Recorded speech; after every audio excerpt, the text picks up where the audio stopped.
नमस्कार दोस्तों, आप क्राइम तक देख रहे हैं। बात करते हैं बॉलीवुड एक्टर एजाज खान की। अब वो विवादों में फंस गए, उनके खिलाफ रेप का मुकदमा दर्ज हो गया। दरअसल एक लड़की ने आरोप लगाया है कि उन्होंने उसके साथ बलात्कार किया। इसके अलावा हम सबको पता है कि सोशल मीडिया पर अश्लीलता भी फैलाई गई थी, उसको लेकर भी शिकायत की गई थी। प्रवेश, दोनों मामलों में एफआईआर हुई है? हाँ, दोनों मामले में एफआईआर हुई और एक हफ्ते में दूसरी एफआईआर है। पहला एफआईआर के बारे में बात करते हैं चिराग जी। एक को एक्ट्रेस थी और स्ट्रगलिंग एक्ट्रेस थी। उनका ऐसा कहना, उन्होंने जो आरोप लगाए, चारकोप पुलिस स्टेशन में, मुंबई का जो इलाका है, इनका कहना है कि ये पिक्चर का, मूवी का झांसा दिया कि मैं मूवी में तुम्हें लूँगा, तुम्हें वेब सीरीज़ में लूँगा, मेरी ये मूवीज़ आ रही है, मेरी इस तरह की वेब सीरीज़ आ रही है, तमाम तरह का झांसा दिया। उसके बाद कहा कि हमारे यहाँ 4 साल शादी अलाउड है, तो मैं तुमसे शादी भी करूँगा। अब ये मामला चलता रहा, 2-4 महीने चलता रहा और ये अलग अलग जगहों पर उन्हें बुलाकर उनके साथ यौन शोषण, उनका रेप किया। और उन्होंने बताया कि ये अपने घर पर भी मुझे बुलाता था और बार बार। और इनकी वाइफ जेल में थी बीच में, ड्रग्स केस में। आपको याद होगा, ड्रग्स केस में एजाज खान की वाइफ जेल में थी। जब वो जेल में थी तभी भी अपने घर पे बुलाता था और ये कहता था कि मुझे सपोर्ट चाहिए लाइफ में, सपोर्ट सिस्टम, तुम बनोगे क्या, मैं तुम्हें बहुत तरक्की पे लेकर जाऊंगा। मतलब तमाम तरह के वही झूठे वादे करता था। और फिर लेकिन धीरे धीरे अब थोड़े टाइम बाद इनकी वाइफ जेल से बाहर आ गई। फिर ये उससे कन्नी काटने लगा उस महिला से, और उन्हें धोखा देने लगा। उन्हें कहा कि नहीं, अभी तो कुछ नहीं हो पाएगा, और मतलब तमाम तरह के बहाने बनाने लगा। अब बहुत जगह थक हार कर जो महिला है वो पुलिस स्टेशन चल गई और पूरी सच्चाई बताई कि किस तरह से उसको झूठा झांसा देके इसने बहुत बार इनके साथ बार बार रेप किया। अब जो दूसरा केस था चिराग जी, हमने ना एक हफ्ते पहले ही, मतलब 4 दिन पहले, सोशल मीडिया पे एक वीडियो बड़ा वायरल था। वो था एक वेब सीरीज जिसका नाम है हाउस अरेस्ट। और उसमें इतनी अश्लीलता फैला दी गई थी ना कि समय रैना का जो शो था ना, हम लोग ने इंडिया गॉट टैलेंट की बात की थी, उसके तो बहुत, मतलब उसके से 2 गुना 3 गुना ज़्यादा था वो। इतना खराब कंटेंट। नहीं, तो ये जो अपलोड हुआ प्रवेश, ये का क्या जो उल्लू ऐप है, उनके लोगों ने, या ये कहा जाए कि वहाँ चेक नहीं हुआ, सीधा पहले अपलोडिंग पर इसको? ना सब कुछ, सब चीज़ परमिशन चल रहा है। और उल्लू ऐप जो है उस पर ना एडल्ट कंटेंट ही है। मतलब एक तरह से समझ लीजिए आप, उसमें बी ग्रेड कंटेंट ही है, सब कंटेंट ही वैसे हैं, लोग वैसे ही कंटेंट उस पर पूरे परोसे गए। देखिए, प्रियंका चतुर्वेदी हैं जो शिवसेना की यूबीटी की लीडर, उन्होंने कहा था सरकार ने जब 18 से ज़्यादा ऐसे ऐप्स बंद किए थे जिसपे इस तरह के कंटेंट आ रहे थे, 2 ऐप्स को क्यों छोड़ा, आल्ट बालाजी और उल्लू ऐप पे भी भर भर के इस तरह के कंटेंट है। और ऐसी अश्लीलता फैलाई गई थी ना, हम उसे जिक्र नहीं कर सकते अपनी वीडियो में क्योंकि हमारे संस्कार वैसे नहीं कहते। अब वो वीडियो आप ट्विटर पे देखो तो धड़ल्ले से वायरल हो रही थी उसकी क्लिप्स। उसके बाद भी एजाज खान की तरफ से ना कोई माफ़ी आई, ना उल्लू टीम की तरफ से कोई माफ़ी आई। उल्टा उन्होंने क्या किया, कुछ शोज़ को उन्होंने डिलीट कर दिया।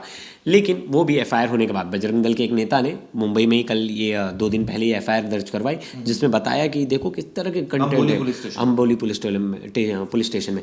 और चिराग जी, इतना गंद परोसा जा रहा है, इतना गंद परोसा जा रहा था कि मैं क्या, कोई भी शख्स उसे देख नहीं सकता। मतलब आप उसको सीधा रख दीजिए कि उसे एकदम ही, मतलब आप सॉफ्ट पॉर्न के कैटेगरी में रख दीजिए, इतना गंद फैलाया जा रहा था। और ऐसा नहीं है एजाज खान पहली बार कंट्रोवर्सी में, ये आए दिन आदमी बुरा है। हाँ, मतलब किसी के ऊपर एक बार आरोप लगे, 2 बार लगे, इसके पास इतने बार आरोप लगे। ड्रग्स केस में चला गया, फिर मारपीट केस, मतलब इतने ज़्यादा कंट्रोवर्सी में, जानबूझ के से रहना कंट्रोवर्सी में पसंद है, इस तरह के कंटेंट लाना।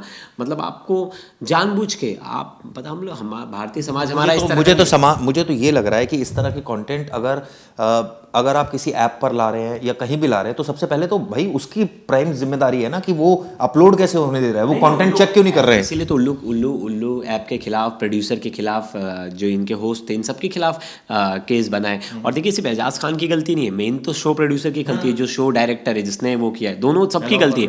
उन सब के खिलाफ मामला दर्ज हुआ है।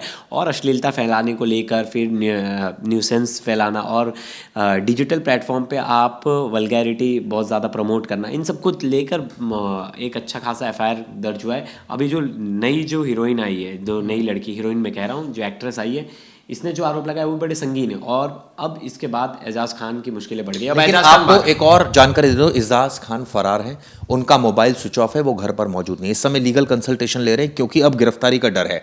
मुंबई पुलिस उनको खोज रही है क्योंकि मुकदमे एक के बाद एक 2 मुकदमे दर्ज हो गए हैं।